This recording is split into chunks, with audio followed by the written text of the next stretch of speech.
who made us proud to be white. None other than Reva's character was completely 100% irrelevant. Everybody have a lot of things to discuss, mainly niggers. There's no reason for her to exist in any capacity whatsoever other than to push identity politics. Don't let the liberal media tell you how to think and feel. If you have hate in your heart, let it out. The actress that played Reva got to go on the entire marketing tour with Hayden Christensen and Ewan McGregor. Open up your heart and let that hate out. Even though her character literally has no reason to exist other than identity politics. America's at war with Al Qaeda, but we're still losing the war against Al Sharpton. Alright, so I just finished watching the Kenobi miniseries on Disney Plus, and I enjoyed it for what it was, quite a bit actually, and there's a lot of bullshit on the internet going around about this show, especially from like dumbasses like Jeremy from Geeks and Gamers, just complaining about the black character of the show, saying it's identity politics and nonsense like that. He was literally upset that this character was on a press tour, and she's like a main character in the show, so, obviously no underlying racism happening there, but anyway. Other than that, it seems like most of the online discourse about this show stems from people who are huge Star Wars fans and had their expectations like way too high, or they were like prequel haters that probably weren't going to like the show anyway, or they're just like racist people that don't like black people or women. That's definitely a sect of people that are hating on the show for sure. So, always annoying to see that those people still exist. But anyway, yeah, I watched this show. I had no problem with it. All 6 episodes, I thought it was pretty good. I thought it really delivered on the last episode too, with the final fight between Darth Vader and Obi One Kenobi. I thought that was a very good climactic end to this miniseries, and it definitely made me cry, which I wasn't expecting at all. I never cried in a Star Wars movie before. It's never happened. Definitely wasn't expecting that. And when, a show or movie ever makes you feel something, that's when they're doing a good job. That means it's good. And the show is pretty straightforward. It's actually not that long. I think each episode is 35 minutes, and there's 6 of them, so that's pretty much under 4 hours. So, Zack Snyder's Justice League is longer than this show. Episodes are very short, and they fly by pretty quick. You could watch the whole show in one sitting, and it'd be like a long movie. And I almost feel like they were going to make it a movie, but maybe it wasn't good enough to be a movie. Maybe it worked better as episodic miniseries. Because, if you're going to make a 4-hour movie, that better be some, greatest shit of all time, So, making it episodic definitely helps digest the show a little bit better. And the show is really about Obi One Kenobi. He is the main character of the show. The show's about him trying to get back Leia, who's been kidnapped. Senator Organa finds Kenobi and asks for his help again. And Kenobi is totally disillusioned by the whole Jedi and saving the galaxy from the Empire and stuff. He just wants to hide away forever, but he can't. So essentially this show is about Obi-Wan Kenobi getting his mojo back. That's essentially what this show is. And I feel like they nailed that. I was fine with that storyline. I thought it was really good for Obi-Wan Kenobi to go from scraping by in isolation and seclusion, and then opening up again and becoming the Jedi that he used to be, and becoming the Master Jedi that he needs to be to train Luke in the future. I thought that was a good, story arc for Obi-Wan Kenobi. And I feel like they really nailed that in this 6 episodes, and they really don't need more. They don't need another season. This is a mini series, and it ended. It has, a beginning, middle, end. It's a nice little story that takes place between episode 3 and episode 4 of Star Wars. The couple new characters they added in the show I thought worked really well. Even the comedic character that, was pretending to be a Jedi in the second episode, I thought he was pretty funny with a couple of his lines. And I thought he had a nice little story arc in the show, going from scoundrel, scheming and stealing money from people to a guy who can be trusted by Obi-Wan. So I thought that was a good little story arc for that character. And the bad guy in the show is a bad guy, so I like that. Reva, the black actress everyone is complaining about. She's the main villain of the show, other than Darth Vader. But she has a great little storyline that ties into the prequels quite nicely. And the main element from the prequels that they use is episode 3, where Anakin Skywalker kills the younglings. Like, that's a big, significant moment that, has happened in the Star Wars movies, and probably the biggest thing ever to happen in Star Wars, I feel. Like, story-wise, definitely the most impactful thing for sure. And they use it in the show. It's something a main character, came from, was birthed out of. Like, she was there as a youngling, and Anakin didn't kill her, instead made her, a Sith Inquisitor. But she remembers, like, Anakin Skywalker killing all of her friends and family in that Jedi temple, essentially. So she held on to that, and she's been trying to get closer and closer to Darth Vader so that she can eventually kill him. Like, that's her whole motivation for being a bad guy. And I think that's a good character arc, Like, her hate to kill Anakin, Darth Vader, the person that took all her friends and family from her, that's a good hate motive factor for a Sith. And she plays the villain role pretty nicely. Everything she does is villainous. Like, from the jump, from the first, 3 episodes, you're like, oh, damn, this is a villain right here. And I wonder the people complaining about her being a black woman, if she was like a white man, would anybody say anything? Like, they probably wouldn't. So that's how you know it's like a huge racist thing going on with geeks and gamers right now. Because that's all they talk about is identity politics. So, if you made this, evil character a white dude, then all of a sudden they have no complaints. Like, that's really suspect, right? Other than that, I thought the kid actress that played Princess Leia, I thought she was really good. She has a lot of screen time in this show. I thought she was excellent for a kid actress. Like, you usually don't get many good kid actresses. I thought she was very good. Sue Khan is in this show. He played the fifth brother. And, you want to talk about identity politics. He looks straight up like a Chinese, rice paddy worker. And he, is another villain, but he's straight up like he looks like a Chinese rice paddy farmer. Like, that's what his villainous character looks like. And nobody talks about the identity politics with that, right? Like, a bad guy in the show is representing the Chinese people. Like, it's like nobody wants to talk about that, right? And Star Wars has a history of that, with the Chinese caricatures in, episode 1 with the Trade Federation, George Lucas put into the prequels. There's always been those kind of identity politics that represent like certain governments and stuff like that. And I feel like that tradition is definitely bled into this show for sure. But nobody wants to see those identity politics. They just want to focus on the other character because she's a black woman. Like, people are very dumb. People are very, very dumb out there. But let's get back to some of the good stuff about the show. Hayden Christensen back as Anakin Skywalker, Darth Vader. I thought that was a great addition. James Earl Jones' voice as Darth Vader sounded great. And the show looked good. Like, I thought it looked pretty good. It definitely has a TV show feel to it. I would say there's, some HBO Max shows, for example, that look way better than this show. Tokyo Vice comes to mind. Game of Thrones, obviously, some shows look better than this because I don't think this show had like a $100 million or $200 million budget. It definitely feels like it did not have that. But nonetheless, it has some amazing shots, especially this final episode, episode 6. There's some cool, gorgeous shots with the lightsabers. And that was another funny complaint I saw on the internet. People were saying the lightsabers look like glow sticks.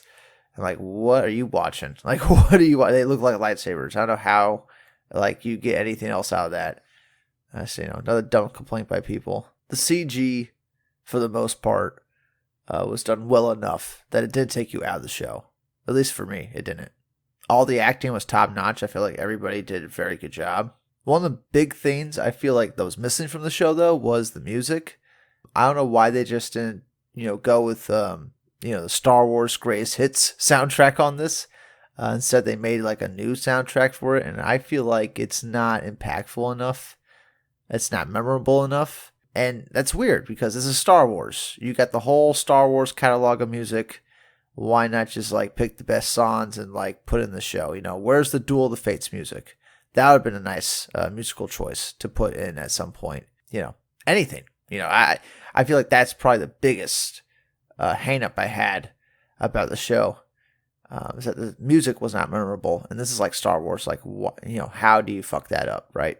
But other than that, you know, I appreciate that the show was short, like, you know, 35 minutes each. Like, that's not that bad at all. And you know, the whole show was building up to this fight, this rematch between Obi Wan Kenobi and Darth Vader, and they delivered. Like, that fight was good, much better than the fight in Episode 4, right? Much better than that crap, you know.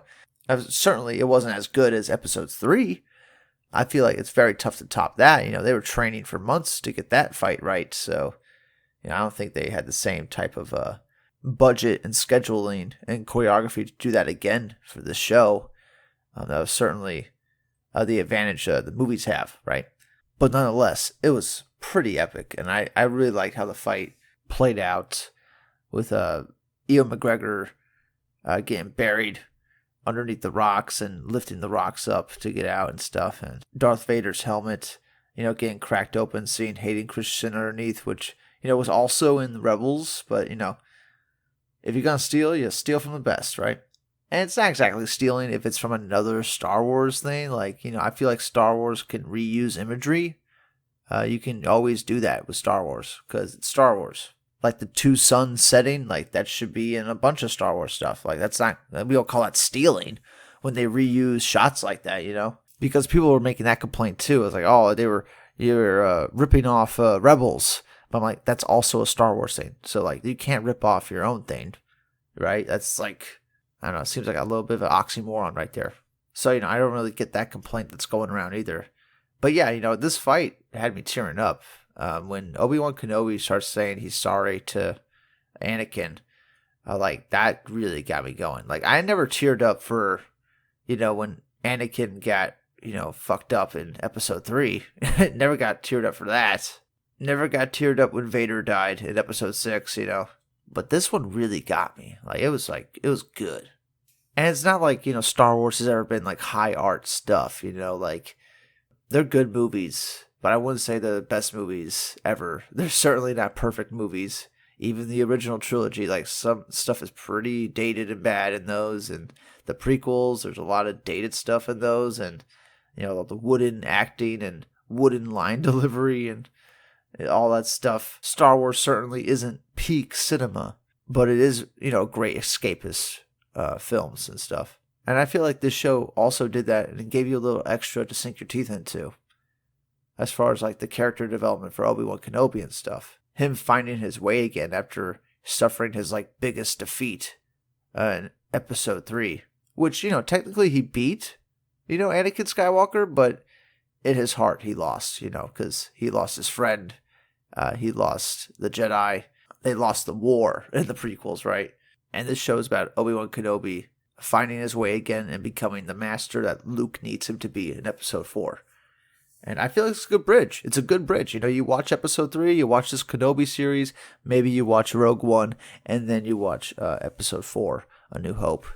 And we're going to forget, like, Solo ever happened, you know. And they really don't contradict anything in Episode 4 of the show either, which I was, like, curious if that was going to happen, and not really.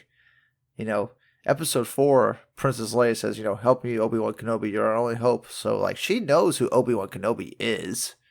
You know, and she knows where he is. So, like, him being in the show, you know, protecting Leia and saving her and stuff like that, and them meeting for the first time when she's a kid, like, that's fine with me. You know, the Inquisitor, Reva, going to try to kill Luke.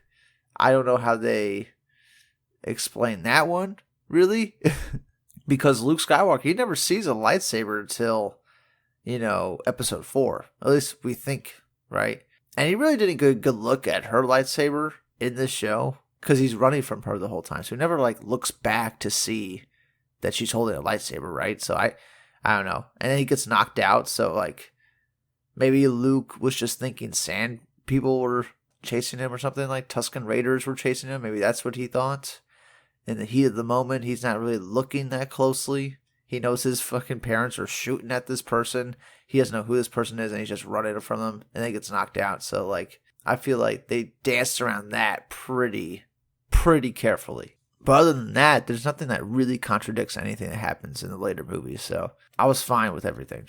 And I used to be like a huge Star Wars nerd. You know, I read some of the expanded universe, books and stuff like that. You know, I've played all the video games.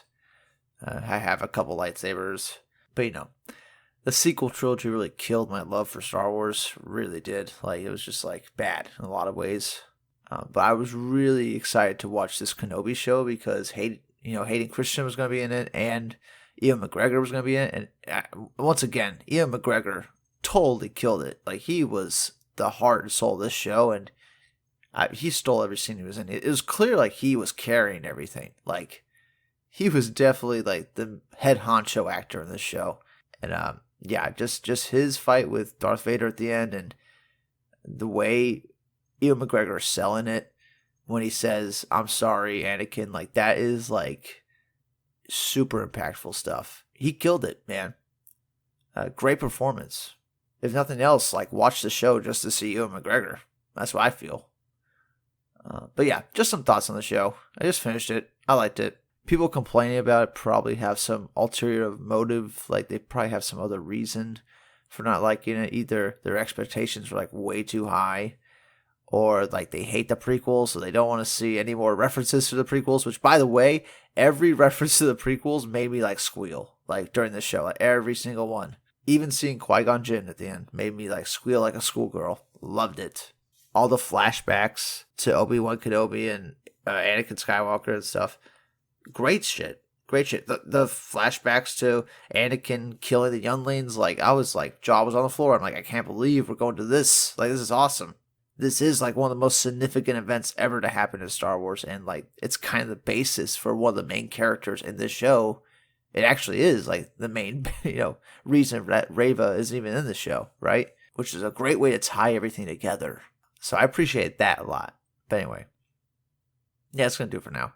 It was really weird to go online and see people hating on the bad guy character because she's a black woman. And, like, that was it. Like, it's the only reason they're hating. It was really, really fucked up to see that. And people might say, oh, there's plot holes, in this show. But I'm like, there's plot holes in every Star Wars movie. These aren't high art. Like, these aren't well-made movies. You know what I'm saying? Like, none of the Star Wars movies are George Lucas's best films. You know what I'm saying? George Lucas's best films are, like, American Graffiti and THX 1138. Like, those are his best films.